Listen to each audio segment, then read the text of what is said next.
হাত দিয়ে গোল করে ফুটবল বিশ্বকে হতবাক করে দিলেন নেইমার জুনিয়র। ব্রাজিলের ক্লাব সান্তোসের হয়ে খেলার সময় বোটাফোগের বিপক্ষে এমন কাণ্ড ঘটান তিনি। দুইবার হলুদ কার্ডের খবরে ৭৬ মিনিটে লাল কার্ড দেখিয়ে ছিটকে যান ম্যাচ থেকে এবং সন্তোষ ১০ জনের দলে পরিণত হলে ১-০ গোলের জয় পায় এই দল। আর এই নিয়ে ক্যারিয়ারের ১৫তম বারের মতো লাল কার্ড দেখলেন নেইমার।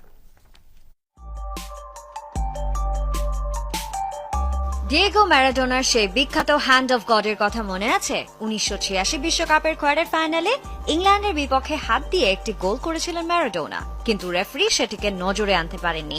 ম্যাচ শেষে ঐতিহাসিক এক উক্তিও করেছিলেন এই কিংবদন্তি, অর্ধেক ম্যারাডোনার মাথা আর অর্ধেক ঈশ্বরের হাত। এবার সেই একই ঘটনার পুনরাবৃত্তি ঘটালেন ব্রাজিলিয়ান সুপারস্টার নেইমার জুনিয়র, তবে বিশ্বকাপের মঞ্চে নয়, ক্লাব ফুটবলে। নেইমারের মতো চতুর ও টেকনিক্যাল অভিজ্ঞতা সম্পন্ন খেলোয়াড়ের দ্বারা হলো হাত দিয়ে গোল, যা দেখে হতবাক গোটা ফুটবল বিশ্ব। ইনজুরি কাটিয়ে সান্তোসের হয়ে